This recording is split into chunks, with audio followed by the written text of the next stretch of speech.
괴로움의 연속. 내 마음처럼 술술 풀리지 않는 현실 속에 마음의 병도 늘어만 간다. 그러나 여기 삶의 괴로움을 소멸시켜줄 영원한 진리가 있으니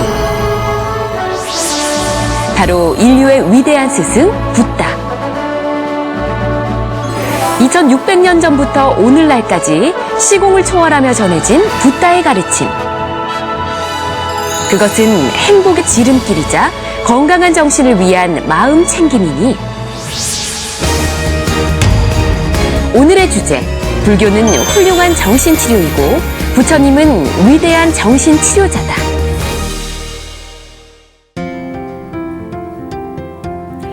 부처님의 지혜로 마음의 병을 치유하는 행복 처방전. 안녕하세요. 전현수 박사의 마음테라피 전혜원입니다. 그리고 제 옆에는 행복주치 정신과 전문의 전현수 박사님 나와 계십니다. 안녕하세요. 네, 안녕하세요. 네, 반갑습니다, 박사님. 네. 저희가 지난 시간에 불교는 훌륭한 정신치료이고 부처님은 위대한 정신치료자이다라는 주제로 이야기를 나눠봤었는데 오늘 그 두 번째 시간입니다. 근데 그 전에 지난 시간 정리를 좀 해보고 시작해보면 어떨까 싶은데요. 이제 지난 시간에 그 제목 그대로 불교는 훌륭한 정신치료고 그 다음에 부처님은 위대한 정신치료자다. 이제 그 부분 중에서 이제 이 불교가 어떻게 훌륭한 정신치료가 될 수 있나.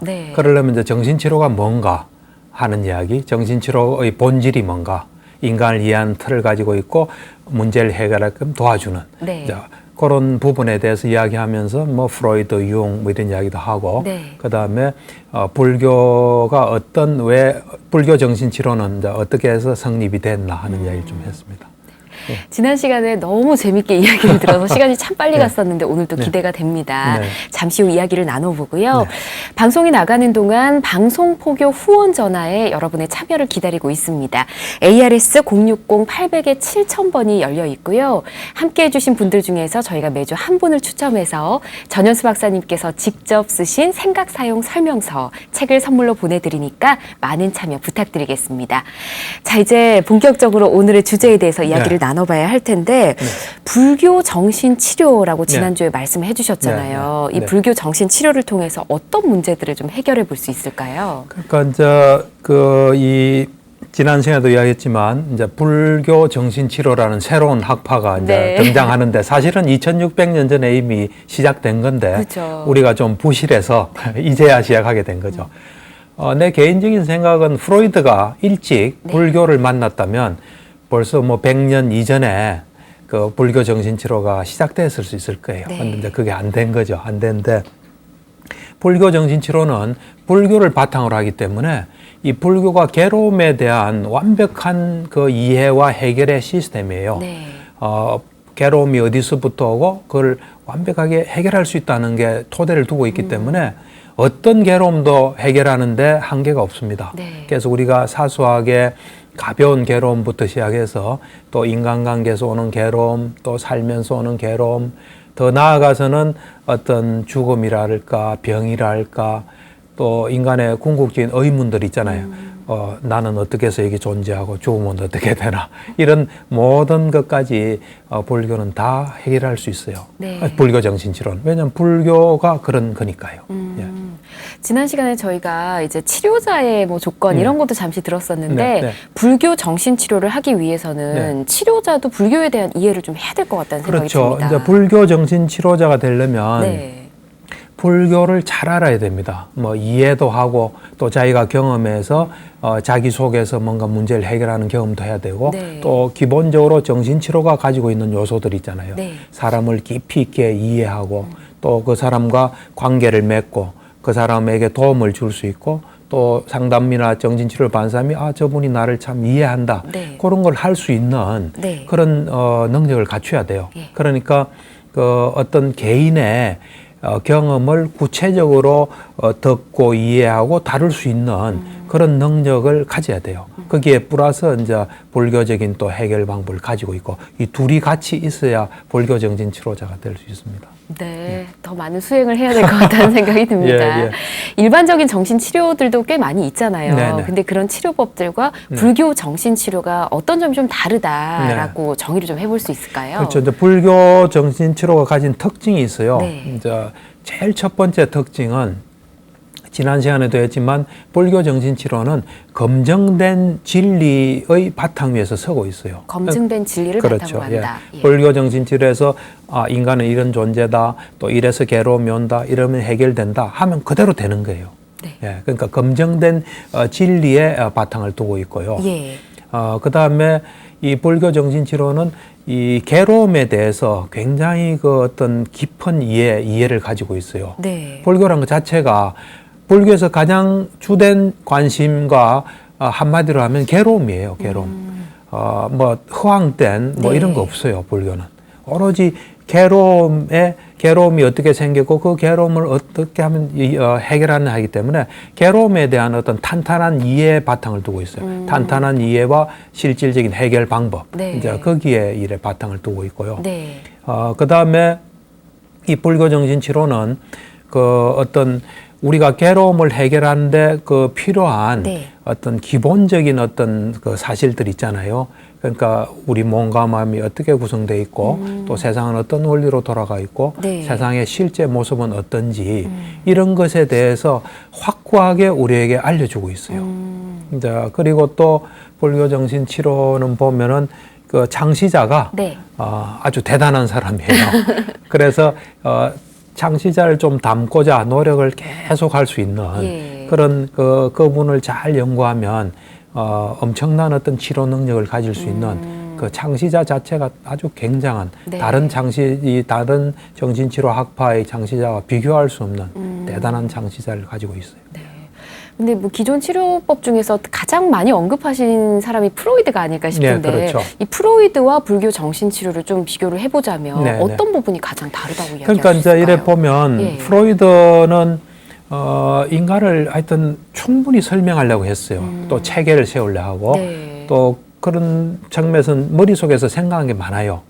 그래서 이제 그 부처님은 이래 보면 다 명쾌해요. 이해하기 쉽고 네. 실천하기도 쉽고 그 대표적인 예가 이래 보면 그 프로이드가 불안에 대해서 이야기한 게 있어요. 네. 인간은 이제 이 정신적인 문제에서 큰 게 불안이거든요. 대부분 환자는 다 불안을 가지고 있어요. 보통 사람도 불안을 가지고. 네. 그 불안을 프로이드가 어떻게 설명했냐면 정신분석 입문 그 25번째 강의에서 네. 불안에 대해서 이야기해요. 그 이야기하는 걸 보면은 이 불안이 뭐 여러 이 어떤 자연스러운 불만도 있고 신경증적인 불만도 쭉 이야기를 해요. 하면서 이 신경증적인 불안에 대해서 네. 우리가 그 리비도, 이 성욕이 있잖아요. 네. 성욕이 억압이 되면 억압된 거는 뭔가 출구를 찾아야 되잖아요. 그 억압된 리비도, 성욕이 어떤 그 불안을 통해서 배출된다. 그래서 뭐 궁극적으로 불안도 우리를 위한 장치다 이거죠. 네. 이 리비도가 억압됐을 때 그 억압이 불안을 통해서 표출된다 네. 하는 그런 식으로 했어요. 그건 이해하기가 쉽지 않아요. 하고 실제로 이제 쉽지 않기 때문에 네. 프로이드가 이 실제 상담 장면에서 그런 이야기를 일치 안 해요. 안 해요. 그렇군요. 근데 이제 부처님께서 예. 이 불안 또는 뭐 두려움, 공포 이거에 대해서 말씀하신 게 있어요. 그 마지마 니까야에 나오는 두려움과 공포의 경우에 보면은 이런 네. 게 있어요. 그 당시에 자누손이라는 바라문이 있었어요. 네. 그분은 항상 흰 옷을 입고 다니는 모양이더라고. 마차도 흰색, 뭐 전부 다 흰색이에요. 그래서 네. 흰색의 상징처럼 그래 된 분인데 이분이 이제 부처님을 찾아와가지고 경전에 여러 번 존재하는 분이에요. 등장하는 인물인데 부처님 와서 이 어떤 말을 하냐면 숲 속에 아주 그 깊은 숲 속에서 있게 되면 두려움이 일어날 것 같아.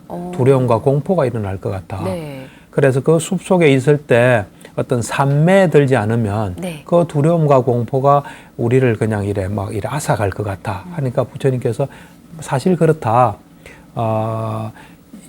이래 숲 속에서 혼자 있는 거는 참 그렇게 두려움과 공포가 일어나고 그때 산매를 얻지 못한 그럴 거다. 그러면서 내가 보살이었을 때 나도 그래 생각했다. 그러면서 내가 그러면은 어떤 게 내 속에 그런 두려움과 공포를 일으키는 걸 봤다. 네. 보니까 16가지 청정하지 못한 거. 내 어떤 행동이 청정하지 못하고 마음이 청정하지 못하고 쭉 16가지를 열거해요. 뭐 겁이 많고 지혜가 없고 뭐 의시되고 뭐 쭉 이야기해요. 그런 것들을 내가 해결하고 숲속으로 가야 되겠다. 그래서 그걸 해결하고 숲속으로 가요. 예. 가서는 편안해요.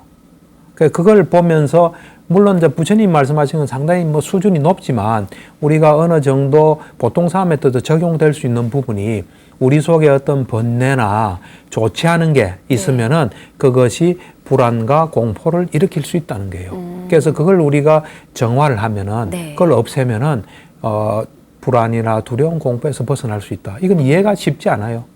실천하기도 쉽고 좀 그렇잖아요. 왜냐하면 우리가 사실은 숲속에 이리 있잖아요. 그러면 마음이 정화되고 있는 그대로 보는 사람은 바람이 불면 바람 분 거로 그대로 느껴지고 보여요. 그런데 내 속에 두려움이 있잖아요. 그럼 바람이 불면 뭐가 나타난 것 같아요.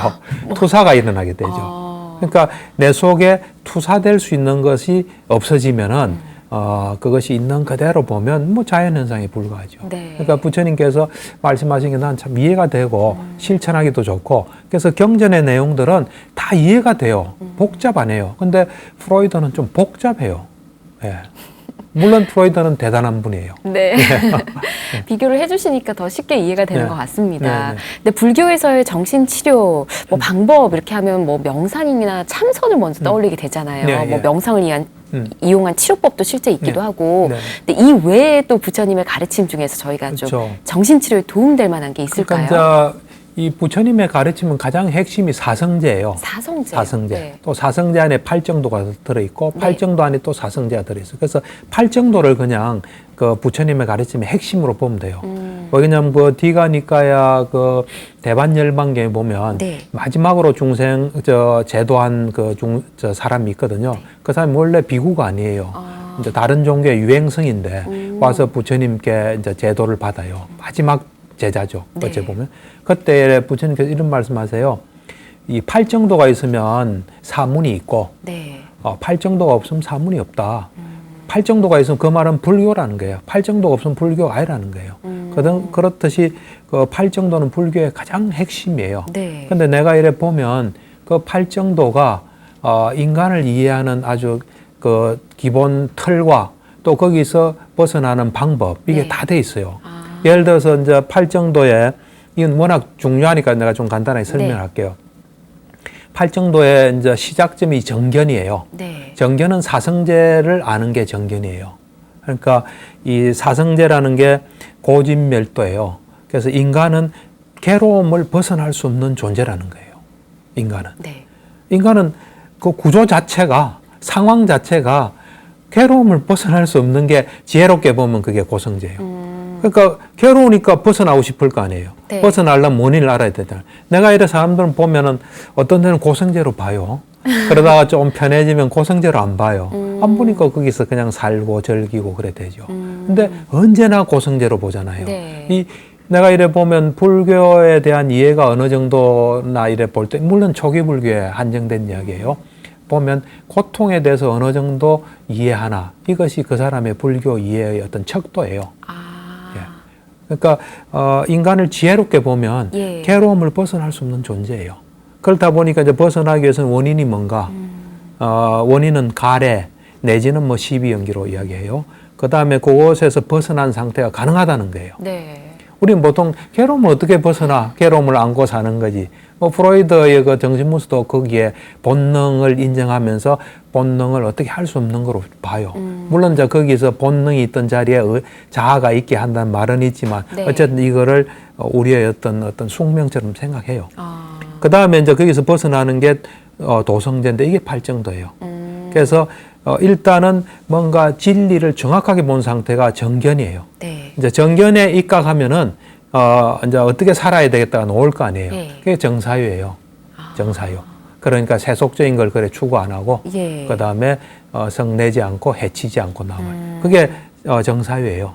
그 다음에 이제 정어, 정명, 정업, 정명이에요. 이거는 이제 어떻게 살아가야 되나. 이제 그 말을 나쁜 말 안 하는 거죠. 남한테 도움되지 않은 말, 나한테 도움되지 안 하고, 그 다음에 행동 안 하고, 직업도 올바로 하고, 그 다음에 이제 정정진, 노력하는 거예요. 선법이 있으면 계속 올리고, 없으면 올라오게 하고, 악법은 또 없애고, 또 안 올라오게 하는 정정진. 그 다음에 정념에서 현재에 집중하는 거예요. 현재라는 걸 알아차리고, 거기서 일어난 내용을 아는 게 정념이에요. 사념초. 그 다음에 이제 정정진에서 선정을 닦는 거예요. 그러니까 요게 이제 이 팔정도예요. 이걸 네. 불교 정신치료적으로 내가 좀 이야기를 할게요. 네. 이걸 간단하게 네. 이야기를 하면은 첫 번째 이 정견이란 거는 정확하게 아는 거예요. 정확하게 아는 것은 내가 몸과 마음을 가진 한 고통을 피할 수 없다는 거예요. 그래서 내가 만드는 고통은 안 만든다는 게 정견이에요. 내가 네. 볼 때. 우리 존재를 정확히 아는 거예요. 나는 몸과 마음을 가졌고 몸과 마음의 영향을 받고 몸과 마음에서 오는 고통은 피할 수 없다. 그래서 내가 그것을 좀 덜 받게 하겠다. 이게 정견이에요. 그 다음 정사유는 이걸 알고 난 뒤에 내가 어떻게 하면 올바르게 이걸 괴로움을 없앨라 하나. 보통은 사람들은 괴로우면 술도 마시고 또 돈을 많이 벌면 해결이 될 줄 알고 돈을 하고 명예를 추구하고 막 이러잖아요. 네. 그거는 이 정확하게 알게 되면 그것보다는 내가 어떻게 하면 요 괴로움을 없애나 이거 없애는 올바른 방법을 찾겠다. 네. 나를 잘 관찰하고 그 다음에 남을 화내지 않고 그 정확하게 보면은 정신을 정확하게 보면 화내는 게 나한테 해대는 걸 알아요. 그래서 화내지 않고 남 해치지 않고 남 해치면 또 내가 그 결과를 보고 해결하면 또 바쁘잖아요. 네. 그래서 이게 정사유예요. 그 다음에 이제 정어 이거 말이란 건 잘못하면 나한테도 손해고 남한테도 손해예요. 그걸 스톱하는 거예요. 정업에서 남을 괴롭히는 거. 멈추는 거예요. 네. 그러니까 항상 나도 좋고 남도 좋은 걸 취하는 거예요. 네. 그 다음에 직업이란 게 우리가 하루 종일 많은 시간을 가지는 거잖아요. 거기서 나한테도 도움 안 되고 남한테 도움 되지 않은 직업 이것도 되게 중요해요. 그 다음에 정정진에서 예. 이게 이제 올바른 노력, 나한테 도움 안 되는 거는 자꾸 안 하고 나한테 도움 되는 거. 내 정신 건강, 내 삶에 도움되는 거 하는 게 정정진이에요. 네. 그 다음 정념은 현재에 집중하는 거예요. 현재에 집중하다 보면 우리가 사실은 우리를 괴롭히는 거는 머릿속에 든 생각이에요.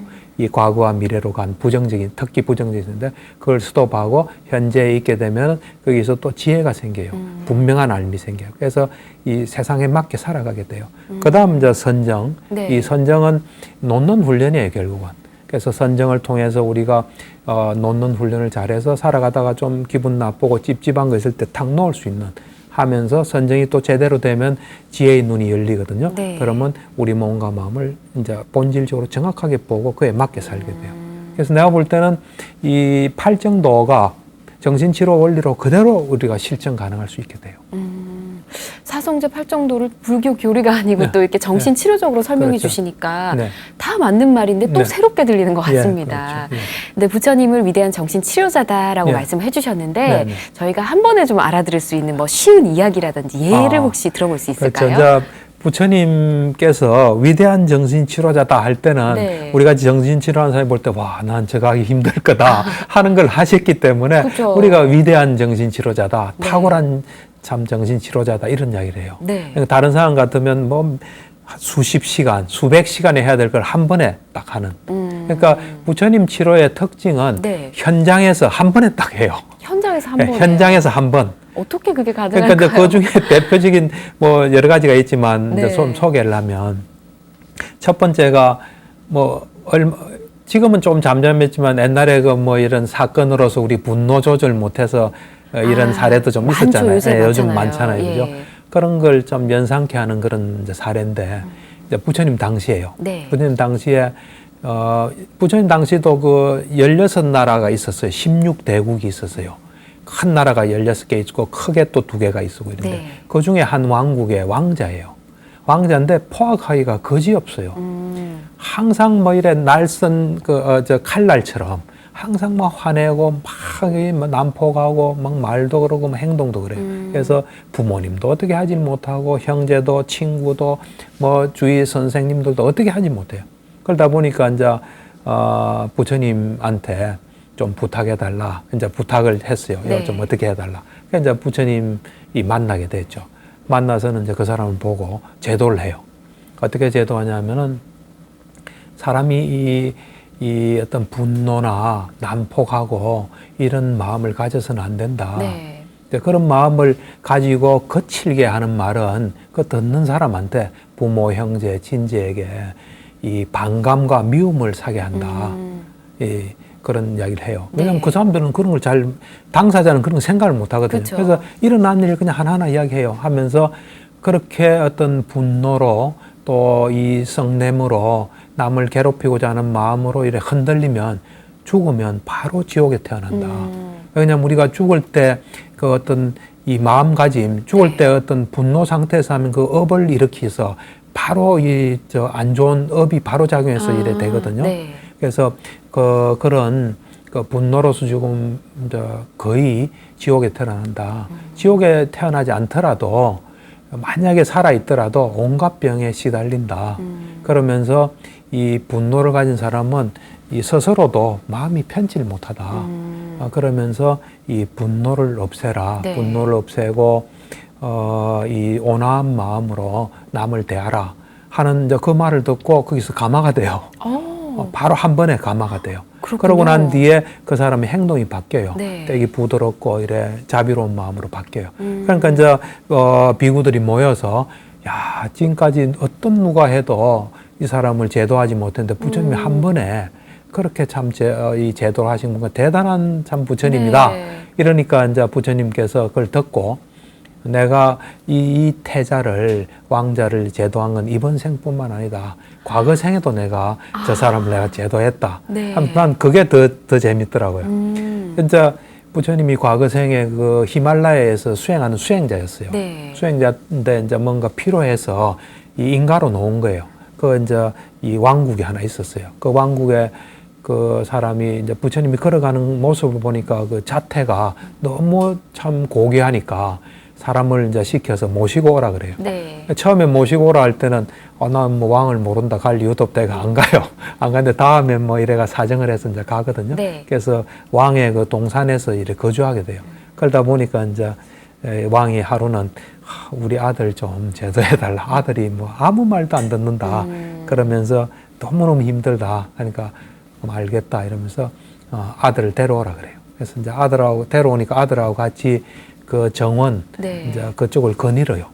거닐다가 어떤 풀을 하나 발견해요. 네. 그 풀을 발견하고 탁 뽑아요. 그거 보고 말을 해요. 왕자 보고 저 풀을 뽑아서 맛을 한번 보라고.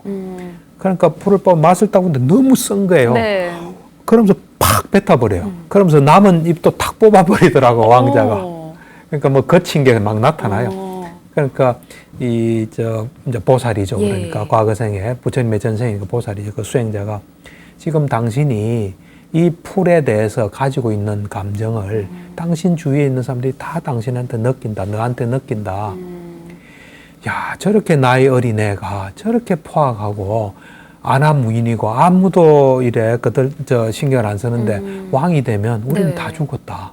그러니까 저 왕 되기 전에 빨리 풀 뽑듯이 해치워야 되겠다고 너에 대해서 생각을 한다. 정신 차려라. 네. 그래가 제도돼요. 와. 그거 쉽지 않은 이야기예요. 그쵸. 근데 그게 그걸 이렇게 탁 제도한다는 게 정말 대단한 치료자예요. 그다음 이제 두 번째는 네. 그 위사카라고 부처님 당시에 여자로서 제가 신자로서 보시를 제일 많이 하신 분이에요. 예, 위사카라고. 대단하신 남자는 이제 분이네요. 아나타 빈디카고. 네. 근데 이제 위사카가 근데 하루는 이른 아침에 그 당시에 풍습인지 사람이 죽으면은 이 머리에 물을 묻히고 옷에 물을 묻힌 것 같아요.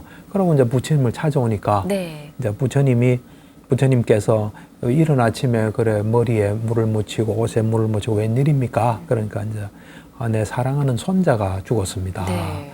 그래서 슬픕니다. 그러니까 마음을 탁 꿰뚫어 본 것 같아요. 꿰뚫어 보고 난 뒤에 그러니까 내가 볼 때는 그때 부처님께서 위사카의 마음 속에 그 소중한 애가 하나 없어졌다. 자기 소중한 것 중에 하나가 없어진 거죠. 네. 그러니까 이제 부처님께서 이래 물어봐요. 위사카, 그대는 사랑하는 손자나 자식 같은 사람이 많았으면 좋겠나? 그러니까 예, 많았으면 좋겠습니다. 그러니까 마음 바로 보신 것 같아요. 예. 좋겠습니다. 그러면 그 당시에 이제 사위성이라는 데 살았거든요. 그러니까 이 사위성에 인구만큼이나 많은 사람이 당신의 손자나 아들이었으면 좋겠나? 그랬으면 좋겠다고 그래요. 그러니까 그 다음 질문을 그래요. 자, 그렇다면 이 사위성에 하루에 몇 사람이나 죽느냐? 그래요. 그러니까 위사카가 한 10사람, 9사람 뭐 쭉 가다가 최소한 한 사람은 죽을 겁니다. 지금 서울 시내에 죽는 사람이 한 사람 있을 거 아니에요. 네. 한 사람 있을 겁니다 하니까 만약에 그렇다면 당신은 하루도 머리에 물 묻히고 옷에 물 묻히지 않고 살 수는 없을 것 같다 하면서 100사람의 사랑하는 사람을 가지면 100가지 걱정이 있다. 네. 90, 80 중에서 한 사람의 사랑하고 애착을 가진 사람이 있으면 한 가지 고민과 괴로움이 있다. 그래서 그거를 없애라. 뭐 이런 게 있어요. 네. 그걸 듣고 이제 위사카가 마음이 편안해지고 근본적인 깨달음을 얻는 그런 게 있어요. 또 하나 더 재밌는 게 있는데. 어떤 이야기인가요? 그런 이제 이건 요즘 시대하고는 조금 맞질 않아요. 네. 맞지 않은데 아까 그 당시에 제가 신자 남자 신도로서 가장 보실 잘하는 분이 아나타 빈디카예요. 네. 기원정사도 보시하고 지금 같으면 재벌이죠. 하루는 이제 부처님께서 그 아나타 빈디카 집을 방문해요. 방문하는데 막 시끄러워요. 엄청 시끄러워요. 그때 이제 보통 경제를 보면 시끄러우면 부처님께서 이런 그 비유를 하시더라고. 여기는 뭐 어부들이 고기를 낚는가, 뭐 고기 낚을 때 뭐 막 하는 말이 엉차하고 하는 것 같아요. 그러니까 아닙니다. 우리 집에 며느리가 들어왔는데 아나무인입니다. 시부 말도 안 듣고 남편 말도 안 듣고 통제불능입니다. 하니까 그렇나 그럼 좀 오라 해라 그래요. 오라 하니까 부처님께서 그 며느리를 보고 너는 어떤 부류의 며느리냐 하니까 가만히 딱 듣더니만 부류를 먼저 좀 설명해 주십시오. 딱 그래요. 며느리가 네. 약간 꺾인 거죠. 이제 질문이란 건 항상 받아들일 준비가 된 게 질문이에요. 네. 부처님께 질문했잖아요. 그러니까 부처님께서 7가지 종류의 아내가 있다. 첫 번째는 이 살인자 같은 아내가 있다. 그 당시에는 이제 팔려서 온 사람들도 있잖아요. 네. 부인으로, 맷째 부인. 그러면 그 사람은 언젠가 틈을 나서 그걸 죽이고 재산을 가져갈 그런 살인자 같은 아내가 첫 번째 있다. 두 번째는 도둑 같은 아내가 있다. 네. 집안에 있는 돈을 자꾸 빼돌리는 도둑 같은 아내가 있다. 그 다음에 이 악덕 안주인 같은 아내가 있다. 자기는 일도 안 하면서 하인들 열심히 하는데 막 더 괴롭히고 하는 악덕 안주인 같은 있다. 이제 네 번째는 어머니 같은 아내가 있다. 어머니가 자식을 사랑하듯이 무슨 일 해도 항상 주고 싶고 잘 돌봐주고 최선을 다하는 어머니 같은 아내가 있다. 그 다음에 친구 같은 아내가 있다. 보면 반갑고 또 잘해주고 하는 친구 같은 아내가. 그 다음에 6번째는 누이 동생 같은 아내가 있다. 그 당시엔 누이 동생은 뭐 오빠한테 잘한 것 같아. 누이 동생 같은 아내가 있다. 참 잘해주고 성심성의가 한다. 맨 마지막으로 노예와 같은 아내가 있다. 노예와 같은 아내는 설사 주인이 잘못해도 그거를 이해하고 참고 또 잘해주고 한다.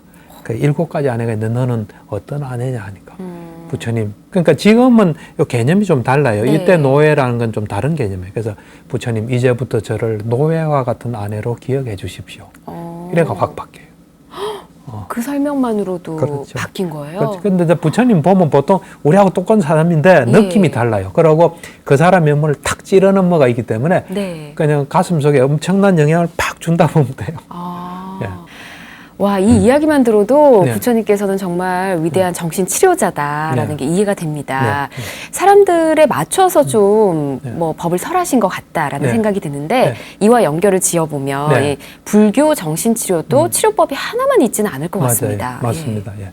그러니까 이제 누구나가 불교에 관심 가진 사람은 불교 정신 치료자가 될 수 있어요. 네. 뭐 나처럼 이제 초기 불교 공부하고 수행하고 해서 할 수도 있고요. 네. 또 뭐 이런 참선을 하신 분도 화두선, 그다음에 연불 뭐든지 이게 가능해요. 가능하기 때문에 또 그런 분이 더 잘 맥힐 수 있는 또 환자나 이 내담자가 있잖아요. 네. 이제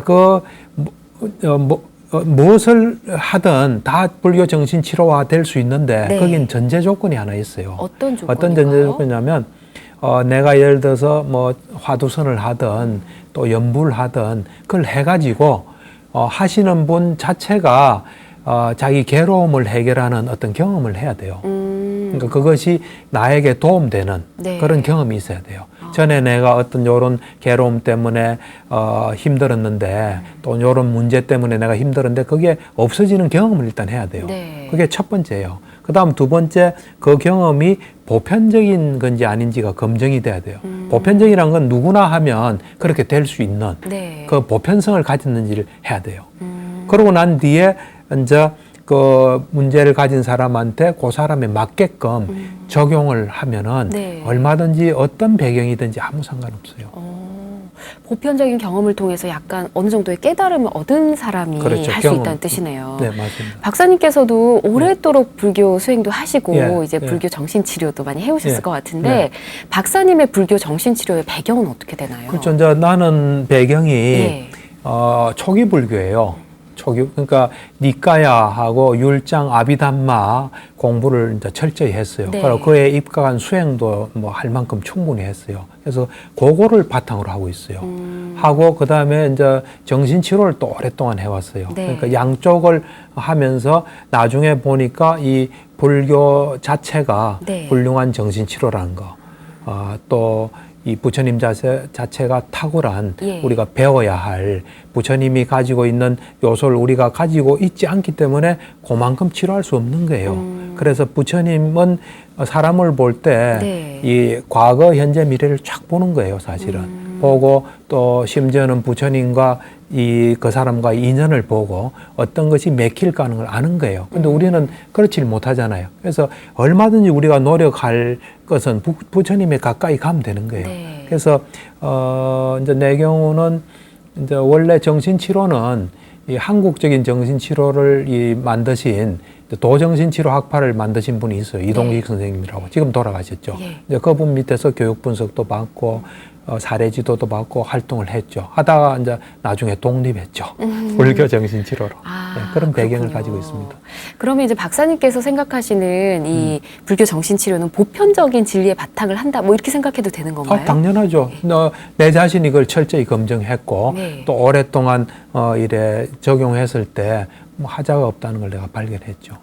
네. 어떻게 보면 지혜라고 얘기할 수도 있겠네요. 그렇죠. 네. 그러니까 어째 보면 사실은 이제 불교라는 말이 네. 부처님 당시에는 그 불교라는 게 부처님의 가르침이에요. 부처님이 깨닫고 가르쳐서 그 당시에 보편적인 언어로 한 거지 네. 따로 불교가 없었어요.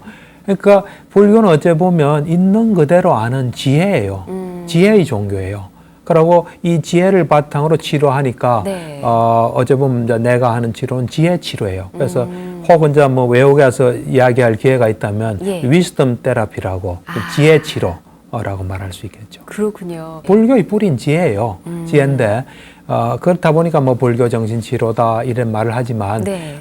내가 이제 나한테 찾아오는 환자는 종교가 다양하거든요. 네. 종교를 싫어하는 사람도 있고 불교용은 하나도 쓰지 않아요. 정말요? 보편적인 언어로서 다 이야기하죠. 우리에게는 몸과 마음이 있다.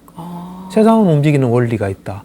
실제에 따라 움직인다. 이게 뭐 불교란 말이 필요가 없죠. 그렇군요. 전부 다 하나도 쓸 필요 없어요. 그렇다면 박사님의 불교 정신치료는 어느 부분에 중점을 두고 있는지요? 그렇죠. 네.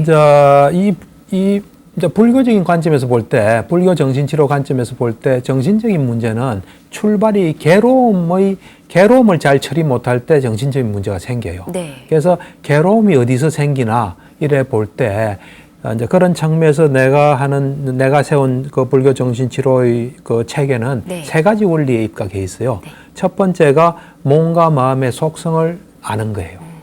어떻게 하면 이제 사람들한테 몸과 마음의 속성을 정확히 알려서 그에 따라서 잘 살 수 있도록 도와주는 거예요. 네. 그래서 이게 첫 번째 원리예요. 두 번째 원리는 세상이 움직이는 원리예요. 세상이 움직이는 원리를 모르기 때문에 우리는 막 나만 억울하고 내가 좀 손해보는 것 같고 한데 그 세상이 움직이는 원리를 잘 보면요. 네. 그냥 원리대로 움직여서 내가 잘못된 것도 손해본 거 하나도 없어요. 요 두 번째 원리가 세상이 움직이는 원리를 정확하게 보는 거예요. 네. 그다음 세 번째는 실제를 보게끔. 실제를 본다는 게 지혜거든요. 그래서 네. 지혜로서 살아가게끔 도와주는. 뭐 앞에 것도 뭐 다 지혜의 내용이긴 하지만 네. 또 초점을 좀 다르게 두어서 이 지혜로서 세상을 살아가게 하는. 네. 예, 그게 세 가지 원리가 되어 있어요. 이 세 가지 원리가 굉장히 중요한 것 같아서 좀 네. 자세히 알아보고 싶은데요. 네, 네. 첫째가 이제 몸과 마음의 속성을 아는 거라고 하셨잖아요. 예, 예. 좀 구체적으로 설명해 그렇죠. 주시면 이제 좋을 것 몸과 같아요. 마음의 속성을 왜 알아야 되냐면 우리의 괴로움이 몸과 마음에서 와요. 몸과 마음에서 네. 오고 또 우리의 괴로움이 나로부터 오는 것도 있고 밖에서 오는 것도 있어요. 남으로부터 오는 게 있어요. 근데 네. 엄밀히 보면 남으로부터 오는 것도 내한테서 일어나요. 남으로부터 와도 접수 안 할 수도 있어요. 그래서 다 어째 보면 내 마음에서 오고 예. 또 몸도 작용을 하잖아요. 그래서 이 몸과 마음을 정확히 아는 거 이것이 가장 중요해요. 네. 그래서 첫 번째 원리로서 그게 시작되는 거예요. 예. 몸과 마음의 괴로움을 없애기 위해서는 좀 어떤 방법을 하면 될까요? 그러니까 이제 이 몸과 마음의 속성을 알아야 되는데 네. 이 몸과 마음의 속성을 알려면 또 잘 이래 지켜봐야 돼요. 관찰을 해야 돼요. 네. 근데 우리는 보통 이 모든 움직이는 이 현상들은 자체의 어떤 속성을 다 보여줘요. 네. 뭐 이런 그 자연 법칙 같은 것도 관찰해서 알게 됐잖아요. 천체를 관찰하면 천체를 알 수 있고 네. 뭐 여러 하여튼 보면 다 알 수 있는데 우리가 안 보기 때문에 모르는 거예요, 사실. 그래서 몸과 괴로움을 없애려면 몸과 마음의 속성을 알아야 되고 몸과 마음의 속성을 알려면 몸과 마음을 관찰해야 돼요. 관찰을 어떻게 하면 좋을까요? 방법을 좀 알려주시면 좋을 것 같아요. 관찰은 뭐 두 가지 네. 방법이 있어요. 네. 이제 첫 번째 방법은 이제 손쉬운 방법이에요. 그거는 그냥 몸과 마음을 그냥 계속 관찰하는 거예요. 예를 들어서 내가 양치를 한다면 양치할 때 여기서 일어나는 현상을 그냥 이렇게 보는 거예요. 이렇게 밥 먹는 걸 보고. 우리는 보통 양치하면서 오늘 뭐 하지 하잖아요. 네. 밥 먹으면서도 뭐 다른 것도 하기도 네. 하고. 그거 없이 그냥 현재 몸과 마음에서 일어나는 현상을 관찰하면 그 몸과 마음에서 일어나는 현상은 몸과 마음의 속성에 따라 일어나거든요. 네. 그래서 그걸 관찰하면 알 수 있어요. 근데 이제 그건 한계가 좀 있어요. 덩어리로서 관찰하는 거예요. 예를 들어서 손은 이거 덩어리예요, 사실은. 네. 이 손은 자세히 보면 궁극적인 물질로 이루어져 있어요. 우리가 마음도 나는 화났다 그러잖아요. 그것도 마음도 덩어리로서의 마음이에요. 그걸 자세히 보면 정신인식 과정이 있고 거기에 마음부수라는 마음의 기능을 하는 것들이 다 있어요. 그러니까 이제 이 몸과 마음을 덩어리로 관찰하는 건 누구나 그냥 아침에 일어나서 할 수 있어요. 네. 근데 이제 이 궁극적인 실제 있잖아요. 궁극적인 어떤 물질 정신으로 하려면 선정을 닦아야 돼요. 선정이라는 수행을 해서 사마타 수행이라 그러거든요. 네. 선정을 닦으면은 이제 우리가 어떤 그 빛이 생겨요. 마음에서 만든 빛이. 네. 빛이 생기면서 내가 마음을 기울이면 그 빛에 의해서 그걸 정확하게 볼 수 있어요. 그걸 뭐 그냥 쉽게 하면 지혜의 눈으로 볼 수 있다고 보면 돼요. 네. 그래서 이걸 볼 때 손으로 보면 이거 뭐 안 변하잖아요. 네. 내 거라는 생각이고 안 변한다는 생각이 들지만 이거를 궁극적인 어떤 물질로 보면 일어났다 사라지고 네. 내가 통제가 안 되는 내 깨아이라는 거. 정신도 마찬가지. 예. 그렇게. 그렇군요. 이렇게 관찰을 잘 하다 보면 이렇게 몸과 마음이 어떻게 변화되는지도 알 수 있을 것 같은데 네, 네. 몸과 마음은 어떤 원리로 움직이게 될까요? 그러니까 이제 아까 말했다시피 몸과 마음의 속성을 관찰해 보면 몸과 마음이 어떤 속성을 가지고 어떻게 움직이는지 알 수 있어요. 네. 그래서 내가 관찰해 본 바에 의하면 이 몸은 두 가지 속성을 가지고 있어요. 네. 어떤 하나는 네. 어떤 조건에 따라서 생명 활동을 왕성히 하고 있어요. 활발하게 생명 활동을 하는 그 특징이 하나 있어요. 네. 그러니까 이런 막 피가 흐르고 뭐 각종 효소가 막 나오고 막 하잖아요. 네. 그다음 두 번째는 가만히 있는 속성이 있어요. 가만히요? 자루처럼 그냥 있어요. 자루처럼 네. 몸은. 안에서는 미세하게는 움직이지만 전체로 볼 때는 자루처럼 그냥 있는 거예요. 자루가 그냥 움직입니까? 누가 들어서 놔야 움직입니까? 들어서 놔야 예. 움직일 수 있죠. 그러니까 몸은 자루처럼 그냥 있는 거예요. 아, 몸은 그러니까 조건에 따라서 활발하게 생명 활동을 하는 거예요. 그 생명 활동은 중립적인 거예요. 그 자체는 중립적인, 뉴트럴한 거예요. 그리고 가만히 있어요. 이 둘에 대해서 마음이 어떤 작용을 해요. 네. 첫 번째, 활발하게 이 생명 활동을 하는 데서 반응을 해요. 그 반응이라는 걸 뭐냐면 예를 들면 심장이 콩콩콩 뛰잖아요. 그러면 어떤 사람은 야, 죽을 모양이다. 큰일 났다 하는 사람이 있을 거고 네. 쾅쾅 뛰면 그럴 만한 이유가 있겠지. 뭐 병원에 가봐야 되겠다. 이래 할 수 있겠죠. 네. 그 반응에 따라 긍정적이 되게 하고 부정적이 되게 돼요. 또 그대로 중립적이 되게 돼요. 그러니까 어떤 사람은 그러잖아요. 내가 몸이 아프면 짜증난다 그러잖아요. 네. 내가 볼 때는 그 사람은 몸이 아픈 것에 대해서 언젠가 짜증하는 반응이 있는 거예요. 어떤 사람은 배만 고파도 짜증내는 사람이 있어요. 네. 그렇게 반응이 있는 거예요. 반응을 바꾸면 달리 될 수 있어요. 누구나 드는 보편적인 현상은 아니에요. 언젠가부터 그런 마음의 반응이 있는 거예요. 네. 그다음 두 번째, 몸을 움직이는 거는 마음이에요. 그건 수행을 해보면 알아요. 특히 보행 명상 해보면 알고, 그다음에 예를 들면 수행이 많이 된 사람은 내가 움직여야지 하면 탁 들려요. 네. 들리고. 그래서 그냥 이래 아까 말한 몸과 마음 관찰에서도 의도가 몸을 움직인다는 걸 알아요. 마음이. 그다음에 아까 말한 선정을 수행하게 되면 이 물질이라는 것은 마음에서 만든 물질이 있어요. 네. 그래서 내가 들어야지 하면 이 심장 토대에서 물질이 나와서 이게 들리게 돼 있어요.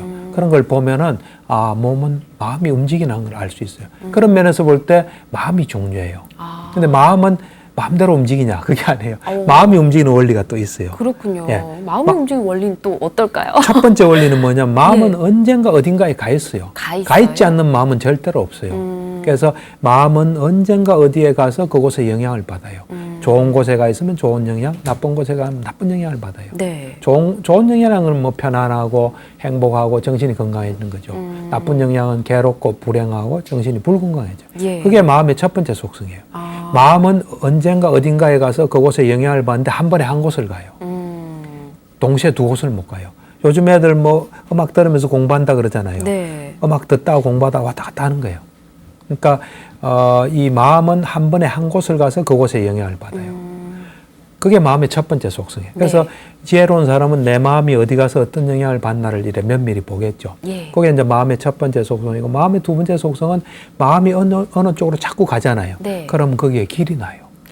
네. 길이 나서 그대로 걸로 가는 거예요. 저희가 생각할 때 배웠던 그렇죠. 것처럼. 예, 그렇죠. 생각할 때 배웠죠. 네. 예. 그래서 제일 좀 한심한 사람이 어떤 사람은 막 게임을 열심히 해요. 하다가 집에서 이제 부모님이 하지 말라니까. 그럼 내가 좀 더 하고 질리면 안 할 거다. 더 하잖아요. 네. 질릴 수가 없게 구조가 돼 있어요. 어떤 형태로는 것도 하게 돼 있어요. 아, 그래서 그게 마음의 두 번째 속성이에요. 예. 그래서 우리가 이런 속성을 잘 알면 우린 다 좋기를 바래요.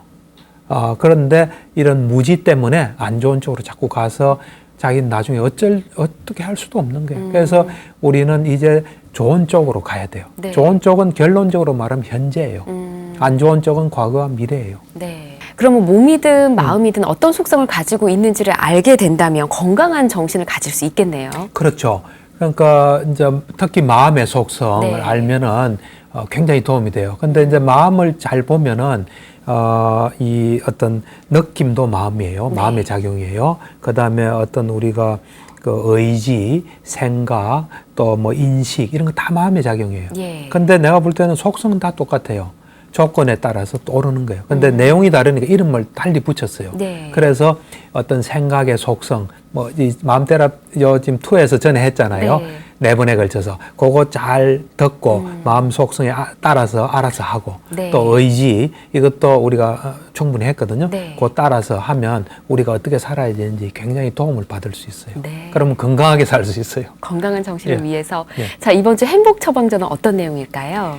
행복 처방전은 이제 이 몸과 마음의 속성, 네. 그게 중요하니까 그에 대한 행복 처방전을 좀 하면 네. 이 몸과 마음의 속성을 잘 알아서 이 몸과 마음의 속성에 따라서 뭔가 우리가 만드는 괴로움은 없이 몸과 마음의 속성상 불가피한 괴로움, 네. 그것만 있게 하고 우리가 만드는 괴로움은 없이 그렇게 살 수 있도록 노력하는 게 좋아요. 네, 괴로움을 없앨 수 있도록 한 주 잘 보내도록 하겠습니다. 네, 불교는 훌륭한 정신치료이고 부처님은 위대한 정신치료자다라는 이야기로 오늘 함께 해봤는데요. 네. 다음 시간도 또 이야기가 이어집니다. 여러분 기대해 주시고요. 저희 마음테라피 불자님들의 참여를 기다리고 있습니다. 말 못할 고민이나 사연이 있으시다면 저희 마음테라피 홈페이지에 들어오셔서 사연을 남겨주시거나 100원의 유료 문자 샵 1252로 보내주시면 함께 고민 풀어보도록 하겠습니다. 자, 오늘 함께 해주신 전현수 박사님 고맙습니다. 네, 감사합니다. 네, 붓다의 가르침으로 마음의 병을 치유하는 시간 전현수 박사의 마음 테라피 오늘은 여기까지고요. 저는 다음 시간에 인사드리겠습니다. 여러분 성불하십시오.